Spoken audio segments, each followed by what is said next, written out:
Hello everybody, it's your boy Proftrof and we're back again with another video that from the okay, first off, the video is from The Critical Drinker and it's another movie that I have not watched and I'm probably never gonna watch. It is the Ghostbusters 2016's remix, I don't know. I've seen Ghostbusters when I was a child, I loved it. I haven't seen Ghostbusters as an adult, to be honest, but probably won't. I've never been really too much into the Ghostbusters. But when I saw the 2016 remake thing, I was like, oh my god, this cannot end well. And from what I saw, it did not end well. It has either the actor that plays Thor or his brother, which was weird for him to be in this movie, but I mean, okay. And I'm really curious what someone like the Critical Drinker would say about this movie. As you know, and as I've seen from him, he's not really about the whole, trying to make him like, he doesn't like what normal people don't like as well. When a movie tries to make a point rather than being a movie. So let's see what happens here. Your movie sucks. This one's been a long time coming. Ghostbusters 2016 was quite literally the perfect storm of everything that people hate about modern Hollywood. An unwelcome, unwanted, unfunny franchise reboot of a beloved 1980s classic, starring 4 theoretical comedians desperately trying to improv. Oh, they're all comedians? Oh. How do you make a movie unfunny if you have 4 comedians on it? Make them female comedians. Sorry. No, I get offended. It's a joke. Their way It's a through joke. 2 hours of screen time, written and directed by a pompous, overdressed idiot who thought that alien ghosts were $1 billion idea. This man has no dick. And whose standard approach to comedy was to turn on a camera and shout, "Be funny!" and released into a highly charged... I mean, when 4 of your actors are comedians, that's kind of a nice play though, right? They should know how to be funny. They should know how to write a joke, right? That's the job. So, I mean... highly politicized marketplace to a storm of fan backlash and box office catastrophe. Other movies might have followed a similar pattern with equally disastrous results, but this? Ghostbusters was the one that failed first and failed biggest. It set a benchmark for cinematic shittiness that's never quite been equaled. But was it really as bad as they say, or have we misjudged Ghostbusters 2016? Alright, let's give it a fair shot, I guess. Grab the strongest alcohol available, the kind you reserve for end-of-the-world scenarios, and join me Tequila? Fuck tequila. as I plunge into the river of ectoplasm that is Ghostbusters 2016. Fair enough. Mother of God.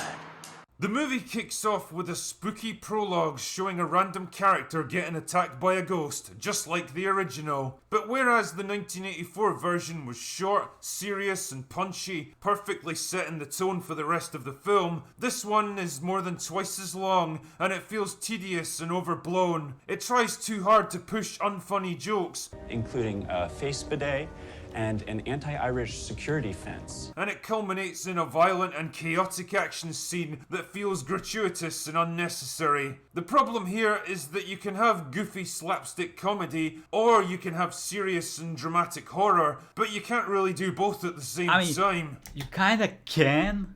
Some movies have done that, but it's extremely hard. And it's very easy to get it wrong like this. I've seen some movies that I can't really say. I mean, Deadpool kind of does that sometimes where it's like extremely funny, complete bullshit, and gets real serious in the same scene. Anyway, then we flash over That's to my Aaron Gilbert, best a university example. lecturer that's on track for permanent tenure until Ed Begley Jr. shows up. He wants her to investigate the haunted mansion, and he found her because a book she co-authored about ghosts is being republished. You might say it's come back to haunt her. Anyway, Erin needs this all to go away pronto, so she tracks down her old friend Abby. Abby's become a full-on ghost hunter since they last spoke, and she's partnered up with this piece of comedy genius. How can you be eating right now?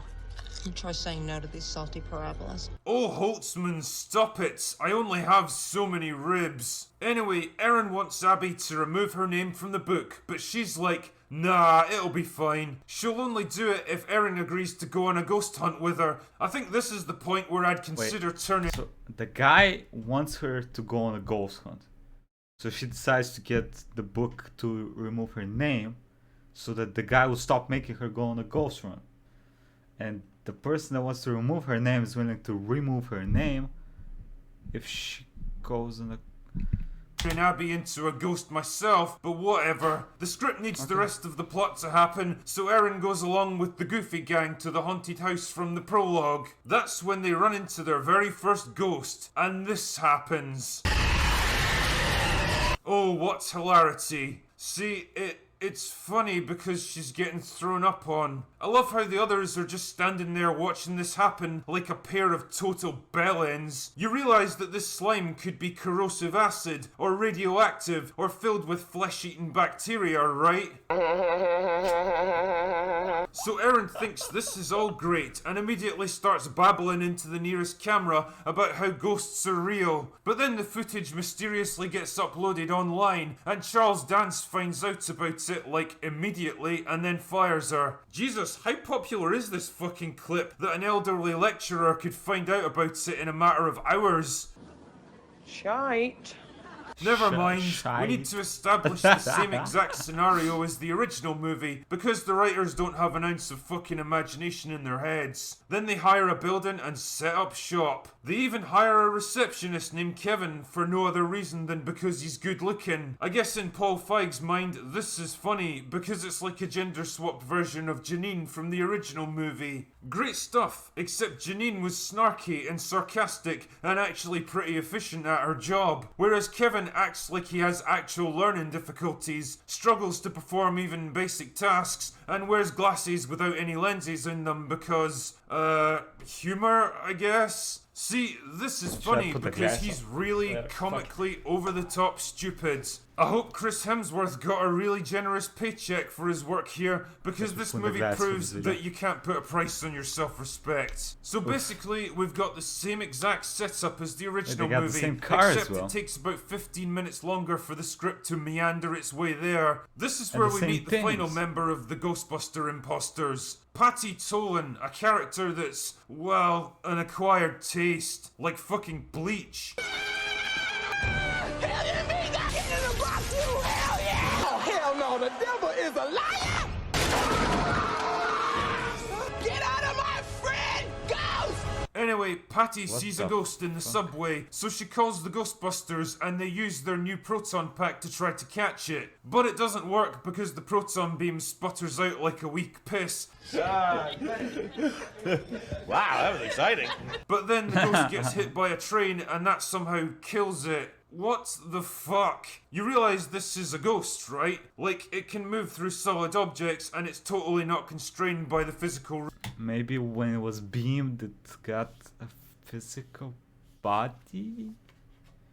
I've not seen the movie. rules of our worlds. Like this one here, which passes straight through a wall with no difficulty. Well, that's definitely shite. The point of this whole sequence Have a is laugh to give track. Patty an excuse to join the team. I'm not kidding, she just quits her job and shows up like the next day with some really dated Oprah Winfrey references. You get a car, and you get a car, and you get a car! Ugh, this is about as funny as my last liver biopsy. Remember when Winston joined the Ghostbusters for no other reason than because they needed extra help and he was looking for a job? Like, that was it. The whole process took about 2 minutes. It made total sense and it gave an effective understanding of his character. If there's a steady paycheck in it, I'll believe anything you say. You know, it's kind of amusing to see the writers copying the same structure and story beats from the original, but trying so hard to do it in a different way that they ended up heaping on layers of convoluted and unnecessary bullshit just because they can. It's like remaking Star Wars A New Hope, but instead of Obi-Wan Kenobi just giving Luke his father's lightsaber so the story can move on, instead he gets involved in a wacky pod race against a rogue Jawa, but crashes halfway through and discovers a hidden cave with a sandworm inside that happens to be terrified of humans and shits out the lightsaber from sheer terror before self-destructing right in front of him. Wow, that was exciting. Either way, you What? end up with the Wait, does that happen? The new Star Wars movies? Oh god. same result, but it's how you get there that matters. There really is something to be said for doing things quickly and efficiently. Anyway, so now the gang are together, it's time to meet the exciting and terrifying villain of this story. Oh. This is Rowan. Rowan is a sad, pathetic, middle-aged man with an inflated sense of self-importance who nobody likes or respects. Bit of art imitating life there, Paul. It turns out Rowan is behind the recent surge in ghost sightings because he's invented some magical bullshit device that allows ghosts to cross over into our world. And he plans to use them to take revenge because nobody respects him. You know, you can always tell a movie like this because not only do the antagonists always belong to a certain demographic, but the script also goes out of its way to make them incompetent and pathetic. It's like the writers hate them so much, they can't even do them the courtesy of making them worthy enemies. That is very true. Like, if your antagonist of the movie is trash, the movie loses a lot of its excitement, right? Like, people need to be able to feel why the bad person is doing the bad things. There need to be a reason, and it needs to be a believable reason. Like, yeah, I can see why that person would be doing that thing, right? It makes him kind of likable, kind of understandable, if not likable, which makes your plot a lot better. Because, like, okay, I see why he's doing this, I see why our people are trying to stop him. It makes sense, everything makes sense. Not just throw shit at the wall and hope it sticks, right? So naturally, the Ghostbuster imposters figure out Rowan's plan and track him down to a hotel where he's about to open a portal to the ghost world. Then he electrocutes himself and dies. Wow, that was a bit anticlimactic, What? but at Comes least back it's as a over now ghost? and oh fuck no! So Rowan explodes out of a sink and possesses Abby until Patty literally slaps him out of her, because I guess that's how paranormal possessions work. Also, I'm no doctor, but wouldn't twisting your neck 180 degrees like this kill a person instantly? Whatever. So then he takes control of Kevin, who's standing around like a useless plank of wood as always, and uses him to go back to the hotel and open the portal, which summons an army of ghosts that the Ghostbuster imposters have to fight their way through like it's an actual war. What the fuck? Weren't they shit at fighting ghosts though? Like, they barely took the one in the train area, and they used the train to defeat that ghost. How are they suddenly so good at being ghost hunters? Or Ghostbusters, I'm sorry. Have to throw the name in Fuck there. is this movie even trying to be? Why do the proton packs now vaporize ghosts when they didn't before? Why does Holtzman have proton pistols? Why did the Ugh. editors think What this the line was fuck? funny enough to make the final cut? I lost my glasses! Oh, wait, I got them! They're in my hand! Naturally, they end up facing off against Rowan himself, who asks them to choose what form he should take. Wow, ripping off another classic scene from the original movie in a completely nonsensical context. Great work, Paul. This man has no dick. Anyway, this time he turns into a really shitty version Casper. of the Ghostbusters logo and starts destroying the city like he's fucking Godzilla. So they shoot him in the balls and blow up the Ecto-1, which is driven by Slimer and his girlfriends, which closes the portal and magically puts everything back the way it was, so there's no actual long-term implications to any of this. With the city back to normal, the Ghostbuster imposters are given a What? new Wait, headquarters. so they destroy the city and somehow stop it without any explanation. That happens in a lot of movies. That's okay. And the city's back to normal. Why? It's like you take something that should give you plot power and just destroy it. Like, how do they deal with the public knowing there's ghosts, you know? How they deal with being in the spotlight, with maybe being blamed for all the ghost stuff, because, you know, I don't know. They could have done so much stuff with that. Why did they just remove it out? Control delete that shit. Ready for What? future adventures that I'm sure will totally happen. And that's it. That's the funny but not in a good way plot for Ghostbusters 2016. But what a ride. You know, when I started this video, I jokingly questioned whether this movie deserved all the hatred it got. And after rewatching every shitty moment of it for this review, I can wholeheartedly confirm that yes, it really did. Ghostbusters 2016 is 116 minutes of sheer, unadulterated, lowbrow, low effort, desperate, disposable garbage that never should have seen the light of day. A $150 million vanity project that feels like it was written by a child, made all the worse because its very existence soils the legacy of one of the most beloved movies ever made. I could probably spend hours explaining why virtually every aspect of it is so disastrously wrong, but I don't want to spend a second longer on this turd than I absolutely have to. Instead, I'm going to confine my criticism to 5 main areas, so let's get started. Number 1, the plot. Okay, you know your movie has problems with the plot is one of the big problems. The story for Ghostbusters 2016 is basically a shameless copy of the original movie with all the same story beats, plot elements and iconic moments. There's a prologue to set the scene, the first ghost encounter that goes wrong, the first successful capture, a skeptic who causes problems later, 2 characters getting possessed, a full-scale ghost invasion, the antagonist reveal, a giant rampaging monster, and a portal that has to be closed in order to save the world. The difference, of course, lies in the execution. The original movie was smartly paced and tightly constructed, so that events built logically on each other. Every action caused a reaction that impacted the flow of the story. Venkman's early dismissal of Walter Peck eventually resulted in a breach of the containment field, allowing 2 important characters to join forces and summon the main antagonist of the movie. Ray's fondness for Stay Puft Marshmallows causes him to cave in at a vital moment. Crossing the proton streams is established as a dangerous action that could get them all killed. Try to imagine all life as you know it stopping instantaneously and every molecule in your body exploding at the speed of light.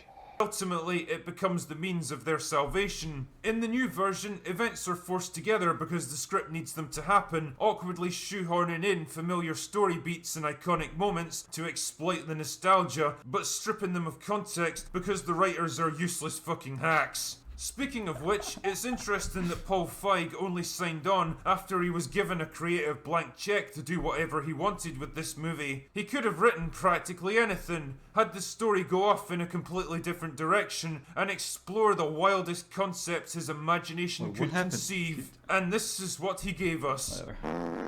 A dumbed-down, exploitative, meandering rehash of the original story. Great work, He's probably pretty happy with this. He probably got his check. He's like, hey, fuck it, bruh. Number Just throw 2, some the shit in characters. Every character in this movie is a ridiculous cartoon exaggeration of a real person. Like Kevin, who's so over-the-top stupid that I think he might be developmentally challenged. The ridiculously snooty and elitist dean of the university. Or the mayor of the city, whose only character trait is that he hates being compared to the mayor from Jaws. But it's the 4 main protagonists that are the biggest problem. Naturally, they invite comparisons to the original Ghostbusters, and it's not exactly hard to see why.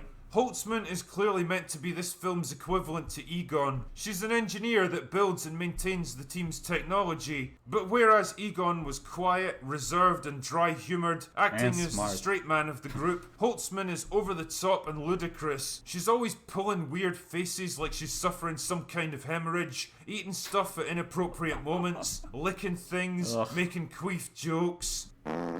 It's like Kate McKinnon took one look at Egon and thought, he's a bit eccentric and weird. I'm gonna dial that up to 11 because that'll make me better. Not a great plan.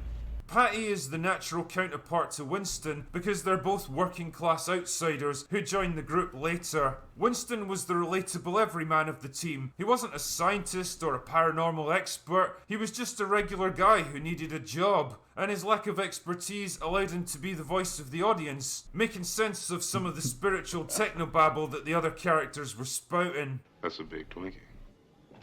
Patty, on the other hand, is loud and dumb and uncouth. She's always making shit jokes, and she's played by an actress that yells every line of forced, awkward dialogue like she Why thinks... would you jump in the crowd with your big ass? Who would catch you? They would break their hands in like 5 places if they tried to catch you.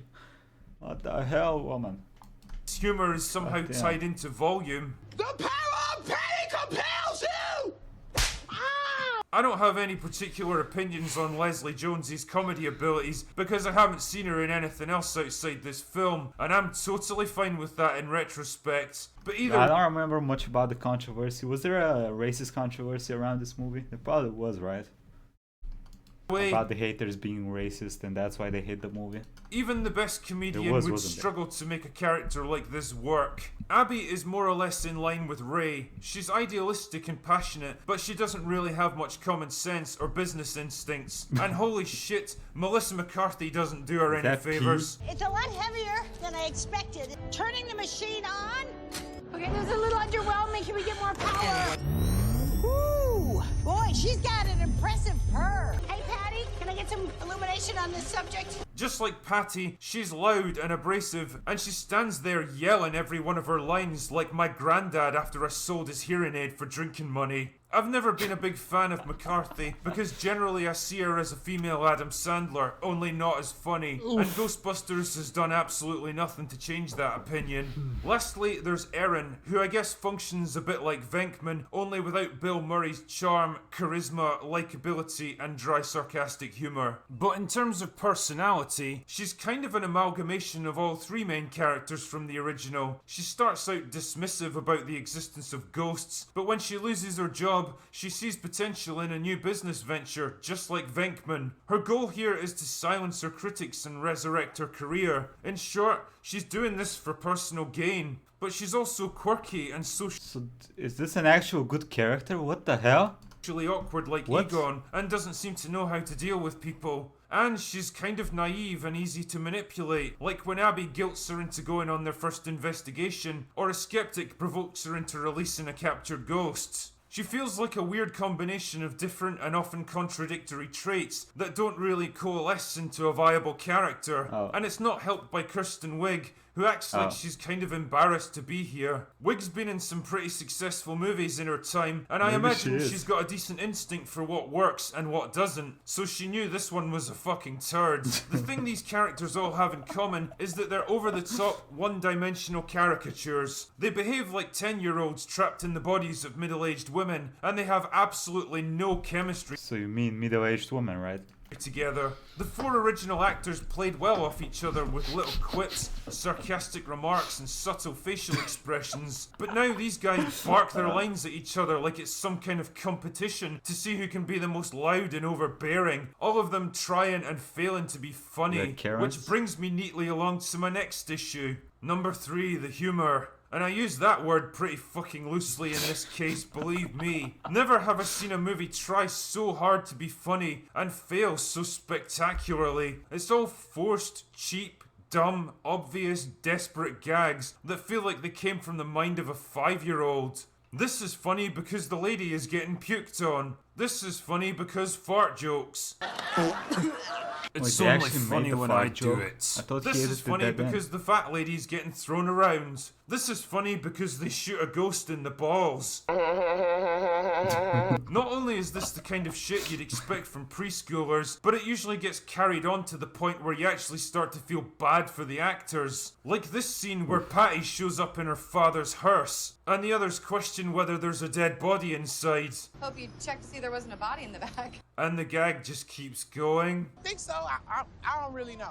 You didn't check? and going, I mean, I was in a hurry. I checked to see if we had gas. That was more important. and going, Let Hostman check. She likes that type of stuff. and going. I Yeah, I was can think joking. of 7 good uses of a cadaver Too bad they're not joking as well. today. Oh, Jesus, make it stop.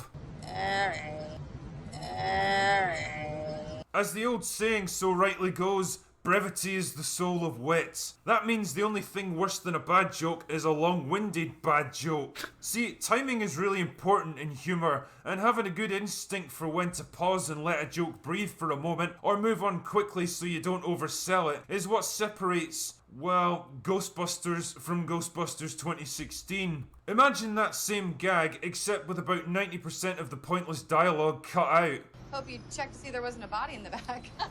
In response, Patty just shrugs and says, maybe. Then the camera cuts back to the others looking confused and slightly worried. I mean, it wouldn't exactly have people rolling in the aisles, but it might erase a few smiles at least. But if there's one piece of advice I would give the actors in this movie, it's to shut the fuck up. There is literally always someone talking in this film. Sometimes multiple characters all at once. Am I gonna make the joke? I'm not gonna make the... Okay, I mean, they're women, right? Oh, she made the joke. Pretty cool stuff cooking up over here if you want to just turn your head. I improved beam accuracy by adding a plasma shield to the RF discharge chamber. I have cryo coolers to reduce helium boil off. Not to mention the Flooby Dooby tube synthesized from pure rhino milk. And instead of being funny, it just becomes exhausting and irritating, like a bunch of hyperactive kids all demanding attention. By all accounts, Paul Feig is a big fan of improv, which is fine in small doses I guess, but it all depends on your actors being able to come up with great jokes on the fly, and the director being able to keep them on track. And based on what I've seen here, they're not, and he didn't.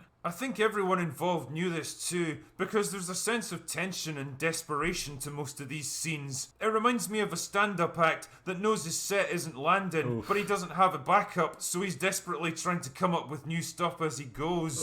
The other problem with giving your actors free rein like this is that you end up with scenes that are long, flabby, and meandering instead of being tight and concise. In the original movie, there's barely a single line that feels unnecessary. Every scene and conversation contributes something to the story and characters. I don't know what this scene's meant to contribute to, except my liver cirrhosis. Number 4, the antagonist. Well, this should be a short one. What the fuck can I even say about Rowan? Not much, to be honest, because he's the most boring, forgettable villain since Ewan McGregor in Birds of Prey. He's a loser with no friends who wants to take revenge by raising an army of ghosts to destroy the world. Okay. Remember Gozer from the original movie? Remember how she didn't even appear until like the last 10 minutes, building up a real air of anticipation and unease? Remember when Louis Tully got possessed by the eccentric and talkative Keymaster? Or Dana was taken over by the sensual and dangerous Zool? Remember how each of these characters were unique and memorable because they were so alien and otherworldly? Do you really think anyone's gonna feel the same way about this guy?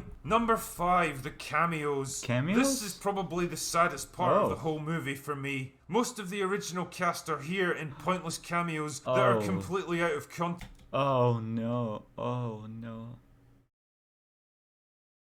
Just like everything else. Dan Aykroyd and Ernie Hudson are on screen for about 10 seconds, and even Sigourney Weaver shows up at the end. But the biggest offender here is Bill Murray. Sony basically forced him to appear in this one against his will,